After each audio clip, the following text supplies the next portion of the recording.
আকাশ কালো করে প্রবল ঝড় বৃষ্টি, সেই ছবি আপনাদের সামনে রাখবো। কলকাতা সহ পার্শ্ববর্তী এলাকায় প্রবল ঝড় বৃষ্টি শুরু হয়েছে, দেখতে পাচ্ছেন ছবি।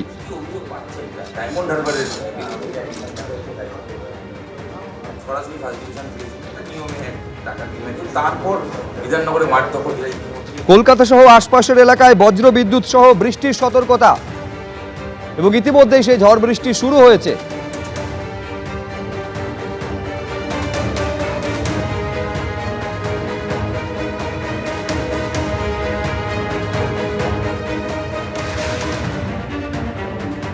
রাজ্যের অর্থমন্ত্রী স্বপন দাশগুপ্ত সাংবাদিকদের মুখোমুখি, সরাসরি দেখব। হয়ে গেছিল তখন এক ধরনের একটা স্পেশাল স্কিম দিয়ে ওটাকে আবার তুলতে হয়েছিল। পশ্চিমবঙ্গকে হয়তো সেরকমই একটা কোন ধরনের মার্শাল প্ল্যান করতে হতে পারে। দেখুন, আমি আজকে প্রথম দিন এসেছি, এখন মানে আরো এখানে অধিকারীদের সঙ্গে কথা বলতে হবে, এখানে অন্য স্টেক হোল্ডারদের। কালকে আমি শিলিগুড়ি যাব, একটু ওখানকার ব্যবসায়ী বা ওখানে যারা চা বাগান এসব জায়গায় ওদের সবাইকে সঙ্গে একটু কথা বলবো। সবাইকে কথা বলে সমস্যাগুলো তো জানি, এখন সমাধানগুলো কি করতে হবে সেটাই। Thank you. কি করবো, দায়িত্ব নিয়েছেন, একদিকে হচ্ছে একটা আর্থিক অবস্থা খারাপ এই সরকারের, আগে যে সরকার ছিল, বড় বোঝা রয়েছে বিয়ে, এইটা নিয়ে প্রথম দিনে কিচ্ছু আলোচনা করিনি। প্রথম দিনে একটু মানে বুঝতে চেষ্টা করেছি। সব জিনিসটার আলোচনা একদিনে হয় না, যতগুলো এখানে সাবজেক্ট আছে। কিন্তু আমি জানি সমস্যাটা কি, সমস্যাটা কতটা মানে অলরেডি মিট করা হয়েছে, কতটা বাকি আছে সেগুলো জানি একটা মোটামুটি। কিন্তু এটা নিয়ে আজকে মানে প্রশ্নটা ছিল আজকে কিছু এটা নিয়ে কোনো ডিসকাস হয়েছে না, আজকে এটা নিয়ে কোনো ডিসকাস হয়নি।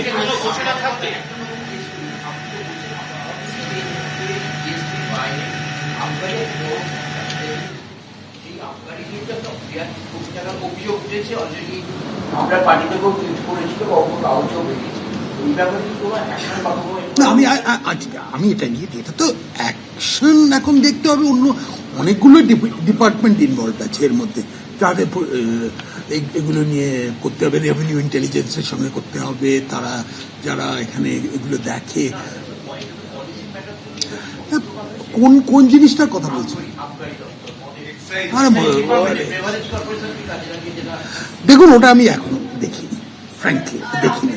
ওটা খুব একটা আমার ইন্টারেস্ট নেই, কিন্তু আমি বুঝতেই পারছি যে ওটা একটা বড় সোর্স, ওটা দেখতে হবে। আমি জানি না, মুখ্যমন্ত্রীর সঙ্গে একটা কথা বলে একটা পলিসি ডিসিশন নিয়ে দিতে হবে ওটা। হ্যাঁ, বাড়ানো হয়নি এবং তার জন্য পরিষেবাটা বলা হয়েছে ঢাকানো। আপনি এখন বললেন ট্যাক্স না বাড়িয়ে আমাকে ইনকাম জেনারেশন, চ্যালেঞ্জটা একটু হচ্ছে, চ্যালেঞ্জটা সেই ক্ষেত্রে কি আমরা ধরে নিতে পারি যে নানান ধরনের প্রপার্টি ট্যাক্স রয়েছে, তাহলে কি আমাদের নতুন সরকারের আমলেও ট্যাক্স বাড়ার না? সেরকম কথা আমি বলছি না, আমি বলছি যে চ্যালেঞ্জটা হচ্ছে ওইটা। ধরুন, অনেক জিনিস আপডেট করতে হবে। সার্কেল রেটস গুলো, যেমন সার্কেল রেটসগুলো হয়তো পুরোনো সার্কেল রেটস হচ্ছে, সেগুলোকে আপনি আপ টু ডেট করতে হবে। সেই সব দিকগুলো করে ওটাকে ট্যাক্স বাড়ানো কি ওটাকে একদম আপডেট করা, সেটা আপনার উপর ডিপেন্ড করে, আপনি কিভাবে জিনিসটাকে দেখতে চান। তো আসল কথা কি জানেন, আগে একটা ছিল যে সব জিনিসেই কিছু ট্যাক্স বাড়িয়ে দাও। একটা এখানে পশ্চিমবঙ্গের বাজেট ছিল, একটা সময় ছিল বামের যুগে, যখন ওই ভিডিও রেকর্ডারের ওপর ট্যাক্স একটা লাগিয়েছিল, কতজন 80% না 100% লাগিয়ে দিয়েছিল। কতটা টাকা পেলেও জানেন ওর মধ্যে থেকে? হয়তো 10,000 টাকা। কেউ দিল না। লিকেজ এখন আজকে দেখিনি, কিন্তু আপনারাও জানেন কোথায় লিকেজ হয়েছে। সরি, কার সঙ্গে আলোচনা? এমনি আমি আজকে কাগজপত্র দেখেছি, আলোচনাও তো করিনি এখন।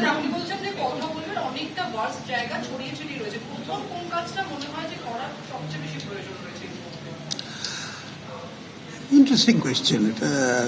দেখো, পুরো জিনিসটা একটা প্রশাসনিক রিগার একটা আনতে হবে, যেখানে লিকেজগুলো হচ্ছে কেন হচ্ছে, ওটা কি আমাদের কোনো সিস্টেমিক সমস্যা।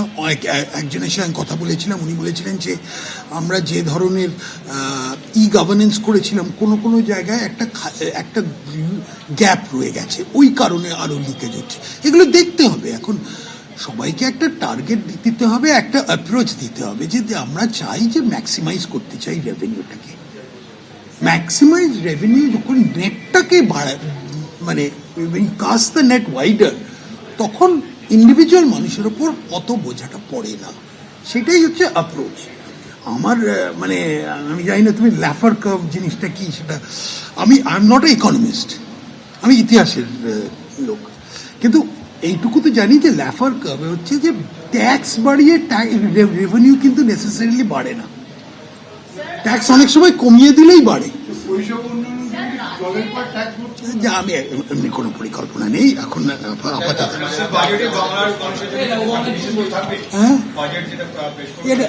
দেখুন, আজকে আমি প্রথম দিন এলাম, আপনি আমাকে বাজেটে কি থাকবে আর সেটা কি বাজেটের আগে বলা যায়? আপনি বলুন। বলা যায় যে আপনি মূল লক্ষ্য যে এখানে রেভিনিউটা মানে বন্ধ করে রেভিনিউ বাড়িয়ে পরিষেবা আরো উন্নত করা, সেটা করাই, এটাই একটা মূল উদ্দেশ্য। Thank you. এই চলো চলো, আরে অত জানি না আমি। এবিপি আনন্দ, এগিয়ে থাকে, এগিয়ে রাখে।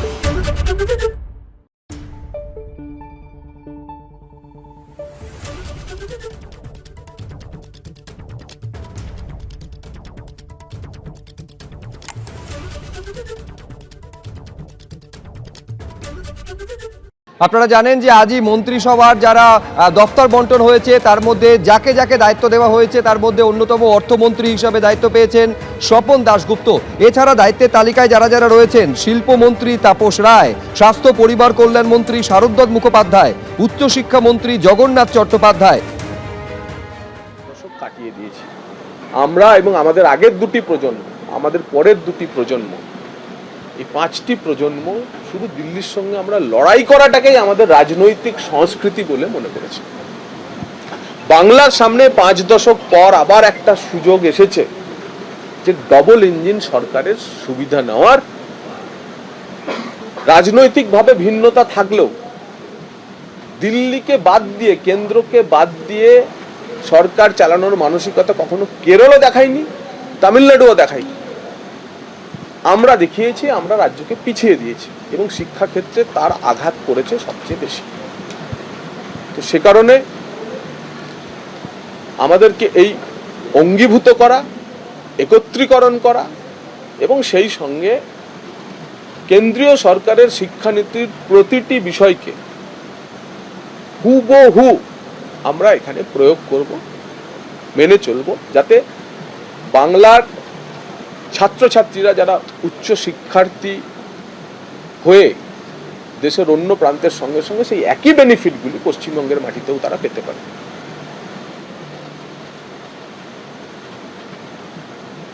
এবং সেই সঙ্গে পশ্চিমবঙ্গের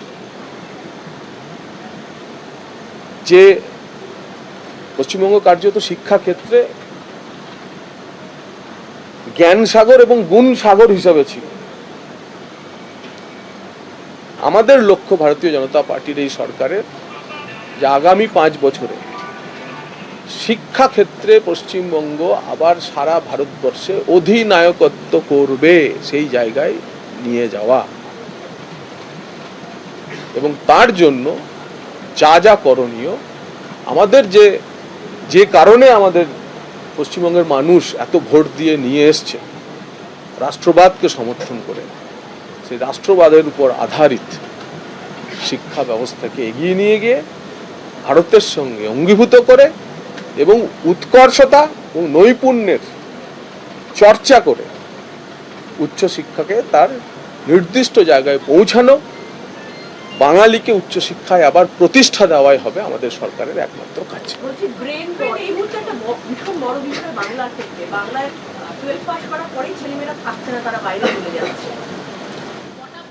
গত 5 দশক ধরে যে এই প্রক্রিয়া এবং গত 15 বছর ধরে যা অত্যন্তভাবে বেড়ে গেছে এবং এমন কোনো একটি ক্ষেত্র নেই যে ক্ষেত্রে আপনি বলতে পারেন যে শিক্ষাক্ষেত্রের এই অংশটি ভালো, যদি ভালো থাকে আপনারা যদি দেখিয়ে দেন আমরা সেটা দরকার হলে এগিয়ে নিয়ে যাব। কিন্তু আমিও 1-1.5 ঘন্টা রিভিউ করার পরেতে আমি এমন কোনো ক্ষেত্র দেখলাম না। আজকে অফিসারেরা সব মন খুলে প্রাণ খুলে কথা বলছে। আমরা যে বলছি, আমরা যে গেছি ভোট চাইতে যখন মানুষের কাছে, যে ভয় আউট ভরসা ইন, আজকে আমি আমার দপ্তরের অফিসারদের দায়িত্ব নেওয়ার পর দেখলাম যে সত্যি এটা বাস্তবতা। তাদের যে দম বন্ধ করা পরিবেশ ছিল, তারা এমআইসির সামনে গিয়েও আসলে কি সেটা বলতে পারতো না, পলিটিক্যালি কারেক্ট হয়ে বলতে পারতো। সেই পরিস্থিতি বদলাচ্ছে, বদলাবে, এবং অ্যাজ এ টিম আজকে তো সবে শুরু হলো, ধীরে ধীরে ধীরে ধীরে শিক্ষাক্ষেত্রে যে বদল আসবে আপনারা বুঝতে পারবেন। মৌরসি পাট্টা করে দিয়েছিল গত কয়েকদিনের ঘটনা দেখা গেছে। সুরেন্দ্রনাথ কলেজ থেকে শুরু করে বেশ কিছু কলেজ এবং কলকাতা বিশ্ববিদ্যালয়, যাদবপুর বিশ্ববিদ্যালয়, সেখানে বাম জামানার মধ্য মেধার চাষ থেকে তৃণমূল জমানার মেধাহীনতার দিকে যে শিক্ষা এগিয়ে গেছে তার উদাহরণ হচ্ছে কলেজে বেডরুম পাওয়া। কলেজে লাইব্রেরির বদলে, কম্পিউটার ল্যাবের বদলে আপনারা বেডরুম দেখাচ্ছেন। এই ব্যবস্থার বদলের জন্যই মানুষ ভারতীয় জনতা পার্টিকে ভোট দিয়েছে।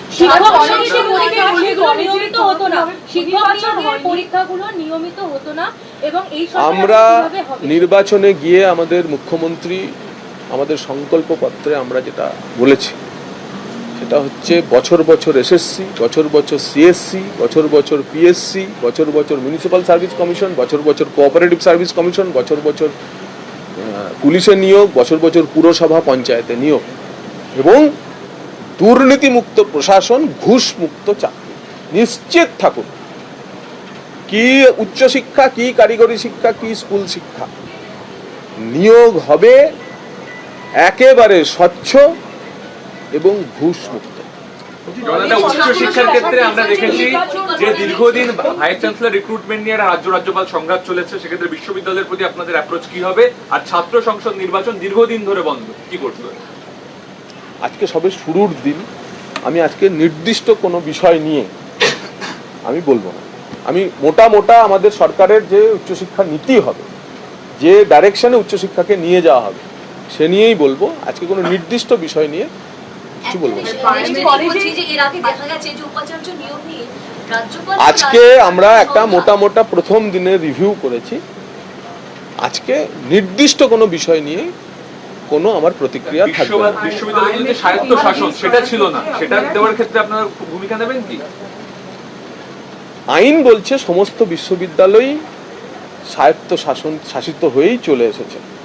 যদি স্বায়ত্ত শাসন আপনার 15 বছর ধরে দেখে মনে হয় যে বিশ্ববিদ্যালয়গুলো স্বায়ত্ত শাসন ছিল না, তার অর্থ হচ্ছে এই কারণেই মানুষ পরিবর্তন করেছে। যোগ্য চাকরিহারা শিক্ষক, জগন্নাথ দা, যোগ্য চাকরিহারা শিক্ষকদের একটা বিরাট আন্দোলন আমরা দেখে এসেছি। আজকে আমরা শুধুমাত্র নির্দিষ্ট দায়িত্ব নিয়ে দপ্তরের কাজ বোঝা এই নিয়েই হয়েছে। আজকে কোনো স্পেসিফিক বিষয় নিয়ে কিছু বলবো না।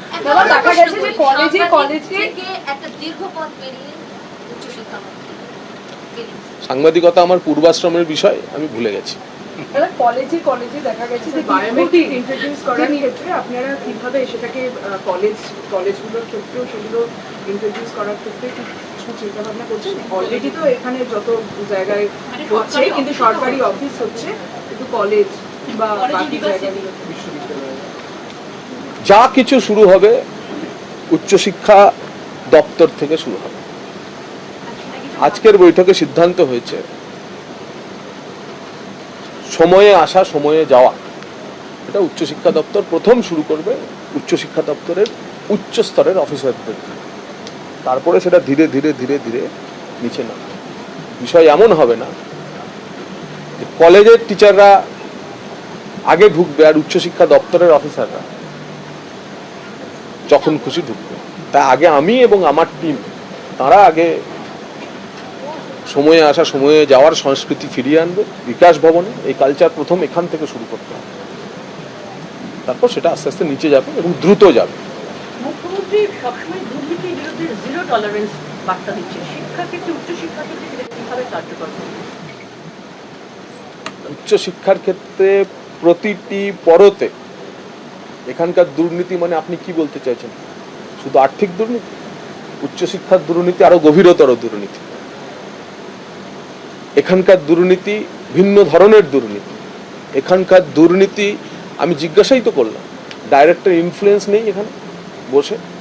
বলো না, ডাইরেক্টর ইনফ্লুয়েন্স বলে তো কিছু হয় না। উচ্চশিক্ষায় একটা অশরীরী ডাইরেক্টর ইনফ্লুয়েন্সের প্রভাব কাজ করে, তো ডাইরেক্টর ইনফ্লুয়েন্স থাকবে না। নিয়ম কায়দায় স্বচ্ছতার সঙ্গে সব কাজ হবে। আপনাদের বিচারে যদি মনে হয় যে আর্থিক দুর্নীতিটাই একমাত্র দুর্নীতি, সেটা তো দুর্নীতি আছেই, কিন্তু হায়ার এডুকেশনের মতো একটি সংবেদনশীল জায়গায় তার থেকেও বড় যা আছে তা হচ্ছে ফেভারিটিজম। তার থেকেও বড় যেটা আছে যে গুণগত মানের সঙ্গে কম্প্রোমাইজ করা, তো সেই সব বিষয়গুলো এবার না আনলে আমরা যে বুৎপত্তির কথা বলছি সেটা আমরা প্রতিষ্ঠা করতে পারবো। অনেকগুলো প্রকল্প যেরকম স্টুডেন্ট ক্রেডিট কার্ড, তারপরে হচ্ছে আমি আজকে নির্দিষ্ট কোনো প্রকল্পের কথা বলবো না। আমি আজকে সরকার প্রতিষ্ঠার পর দায়িত্বভার গ্রহণ এবং দায়িত্বভার গ্রহণের পরেতে মোটা আমাদের যা নীতি সেটাই আপনাদের জানাচ্ছি, যে রাষ্ট্রবাদের উপর আধারিত, দেশের সঙ্গে একীভূত, স্বচ্ছ, প্রভাবমুক্ত শিক্ষা ব্যবস্থা উৎকর্ষ এবং নৈপুণ্যের বিকাশের লক্ষ্যে আগামী 5 বছর উচ্চশিক্ষা দপ্তর কাজ করবে। আপনার দপ্তরে যে ভয়াবহ দুর্নীতি, যেটা আপনি বলছেন যে মানে বহুবিধ দুর্নীতি, তাদের বিরুদ্ধে তদন্ত বা তাদের বিরুদ্ধে কোনো ব্যবস্থা নেওয়ার কোনো রকম কর্মসূচি ভেবেছেন? আগে দেখুন কি হয়। এবিপি আনন্দ, এগিয়ে থাকে, এগিয়ে রাখে।